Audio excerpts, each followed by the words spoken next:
guys, it's Daniela, and this week's theme on Wowzer Fighting Squad is my childhood. So today I'm going to be telling some random funny stories from my childhood, just cringy things, weird / cringy things I did in my childhood. Before I get started with the video, I want to apologize for not uploading these last couple of weeks. It's been a crazy couple of weeks, let's just say, but we're back now, and let's just get started. So basically, when I was in elementary school, I used to go to this after-school program, and I would stay there because we got out of school really early at like 2:45, and my parents were still at work. So they couldn't come pick me up at 2:45. So I would stay at this program until one of them came to pick me up. So one fine day, I was sitting at a table. This thing was held in the cafeteria. They would divide us by grade level, and we would sit at a table based on our grade level, and then each table got their own counselor. They had like counselors who would like take attendance or whatever, and then during this time they had like snacks and stuff. So anyways, so I was sitting at my table and I was eating my snack, you know, just as one does, as I did every day, and I was talking with some other kids who were sitting, you know, near me and whatnot, and then all of a sudden I said, "I'm the D word." And what I meant by that was like, I'm Daniela. Get it? Daniela starts with a D, so I'm the D word. Basically just a fancy, childish way of saying my name is Danielle. So me saying that brought up a conversation about cuss words. Because you know how if you cuss when you're a child, you're gonna get in trouble. It's like basically illegal. And so children refer to cuss words as like the F word or the B word, and you know, instead of saying the actual word, they just refer to them like that. One of the kids I was talking to proceeded to spell out a word, which I'm not going to say in this video, and I had never heard that word before. So for whatever reason, my little 9-year-old self thought like, "Oh, he's just bluffing, he's just playing with me, that's not actually a bad word." Because I didn't think it was actually a bad word, and I thought he was just, I don't know, playing around with me, I said the word. I was like, "Oh, blah blah blah." So of course, like, I had just cussed, and that was like illegal. So this other kid told one of the other counselors on me, and the lady that she told, she's very no nonsense, and you didn't want to mess with her basically. So she wasn't exactly happy with me for cussing, and so I had to go up, and she asked me, "Daniela, did you cuss?" And I was like, "Yeah." She decided to make me sit at a table by myself until I got picked up. So basically I wasn't allowed to like do anything that day. So I went and I sat down. But then my savage little 9-year-old self decided, "Why am I even doing this punishment? Why am I even doing this?" So when this lady wasn't looking, I got up out of my seat and I went outside. And I just had a good time outside. And eventually I decided to go back inside. So I go back inside, and as soon as I walk back into the cafeteria, this lady, she's giving me the death stare, and she's like, "Did you go outside?"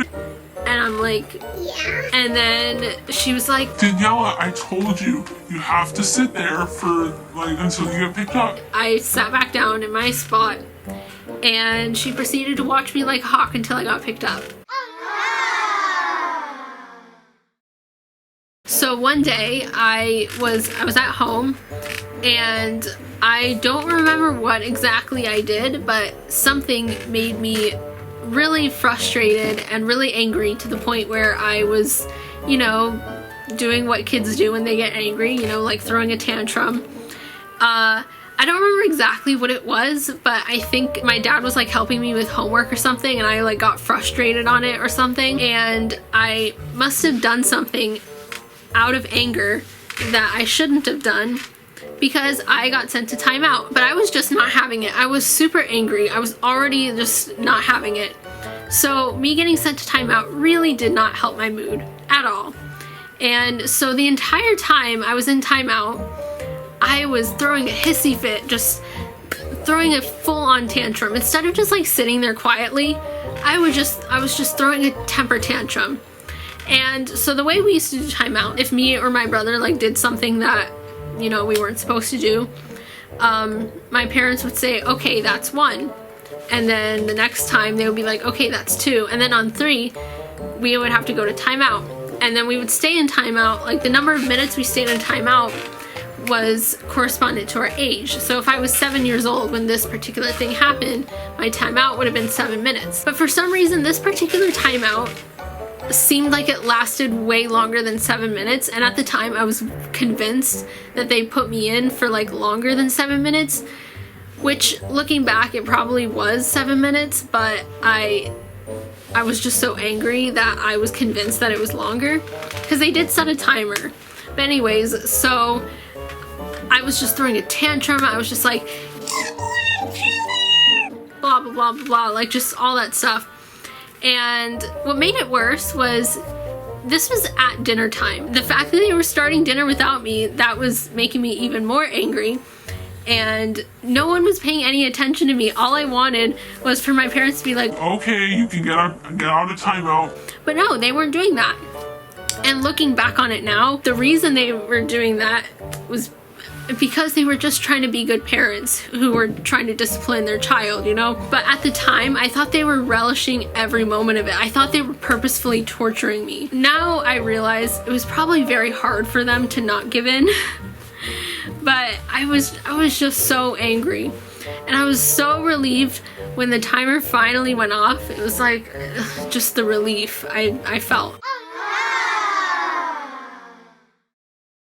So basically this one particular time, I had friends over. We were all just in my room doing whatever kids do. And for some reason, every time I had friends over, we used to always do this thing where we would just pick on my brother and just make him so miserable for like however long my friends were there.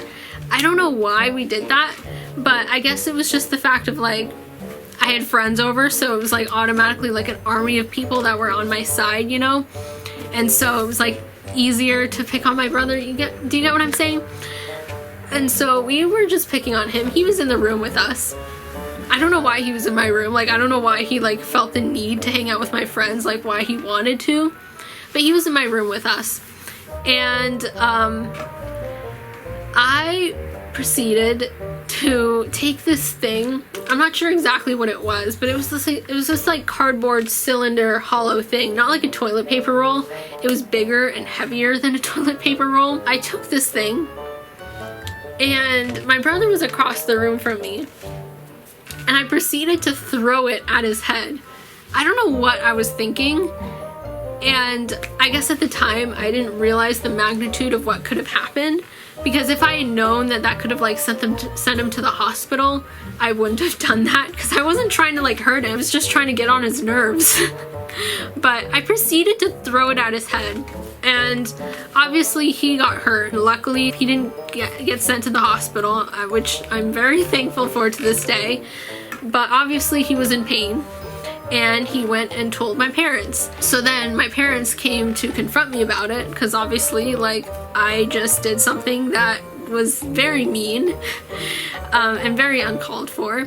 And so my parents came to talk to me about it, and then they were gonna send me to timeout. Like, this was like, they totally skipped over the 1, 2, 3 thing. This was an immediate timeout because this was something more serious. The last thing I wanted was to have to go to timeout while I had friends over, because timeout in general was one thing, but with friends, it was a completely other thing. So I tried to make an excuse and tried to play it off like it was an accident. My excuse was, I was trying to wave it like a flag, and then it flew out of my hand. That was my excuse. And it was obviously done on purpose. It just didn't work. I got sent to timeout, and I had to accept my fate of having to endure the embarrassment and awkwardness of going to timeout with friends over. So I do my timeout. I'm sitting there, you know, just casually doing my timeout as one does. And And then came the dreaded interaction. My friends came up to me and they were like, Daniela, what's wrong? They didn't realize I was in timeout, by the way. And I wasn't responding because I thought I wasn't allowed to talk in timeout. Like, I don't know why I thought that. I thought I was just supposed to sit there quietly and not say anything and just think about what I did. And so I didn't respond to them. And they were obviously very confused because I wasn't responding and they didn't know what was up with me. And so obviously there was that awkward. I just kept sitting there quietly, not responding, and they were waiting for an answer. And I just wanted all this awkwardness to be over, so I finally just blurted out, I'm in timeout. and then they all understood and just like let me finish my timeout. I was 11 years old when this happened. I was in 5th grade. When I was in elementary school, we used to have spelling tests every single week. Like, without fail, every week there would be a spelling test. Not to toot my own horn or anything, but I have always been good at spelling. Almost 100% of the time, I came home with a perfect score on my spelling test. And so it got to the point where I was just used to it. I was just used to getting a 100 on my spelling test. And I wasn't used to getting anything below. If it was like any other test, I would have been fine with like anything above 80. But like with spelling tests, I would low-key just beat myself up if I got anything below 100. This particular spelling test wasn't just like a normal spelling test where we had like, you know, random words. This was specifically the states and capitals. You know how like some names of places are like harder to spell than like normal words? You get what I'm saying? On this particular spelling test, I cheated. And I didn't cheat in the way that you would think. Like, I didn't like look at someone else's paper. So after every spelling test, we always would, as a class, we would grade our spelling tests. So the teacher would like read out the word, like after she was done giving us the test, she would read out the word and the spelling, and then we would mark it wrong or correct. She was reading out the spelling, you know, and we were grading our test. Then when we got to the words that I got wrong, which I think I got 2 words wrong, so I still would have gotten like a 90. Instead of just putting an X and moving on like I should have done, I took my pencil, I changed it to the correct spelling, and then I put a check mark as if it was correct all along. I never did that. Like, that was something I've never done. I got caught doing it. And I got sent out into the hallway to, you know, have a talking to. So I was like talking to my teacher about this, and she was like very nice about it, by the way. She knew that this was something I had never done before, so she was very nice about it, but you know, she still had to talk to me about it because it's still very important. While we were having this conversation in the hallway, I started to cry in front of my teacher because I just regretted it immediately. Like, I was just like, what have I done? I got lucky in this instance. She decided to not give me a 0. She decided to still give me like a 90 or whatever I was supposed to get. But she did tell me that if I do this in the future, then I might not be so lucky. I still had to tell my parents. This was something I wasn't gonna hide because they were gonna find out one way or the other. I basically spent the next, like, that whole time I was in the after school program, instead of like being a kid and doing what I would normally do, you know, go outside and have fun or whatever. Instead, I just spent the whole time just sitting at a table thinking about and rehearsing in my head a zillion times what I was gonna, like, the words I was gonna say to like my parents. And when my dad came to pick me up finally, I told him, I was like, So today on my spelling test, I kind of cheated. I changed my answer, and I know I shouldn't have done that, and I feel really bad about it. Blah, blah, blah. And he was nice about it too. He obviously could tell that I felt really bad. We still talked about it, obviously. Since then, I have never cheated on a test, and it's been about 8 years since that happened. Those were all my childhood stories that I'm going to tell. Now, obviously, I have way more. Those weren't that wasn't everything that happened in my childhood. I have way more stories. But if I told every story, then this video would be a zillion years long. So I hope you guys enjoyed this video. And if you guys want to be a good candidate for a shout out in my next video, then make sure to comment down below something weird or funny or cringy you did as a child. Like, it could be like anything. You could even comment like a whole story. I hope you enjoyed this video, and that is pretty much it. Don't forget to have a wowzerfying day filled with lots of wowzerness, and I will see you guys in my next video. Peace out, y'all. Woo!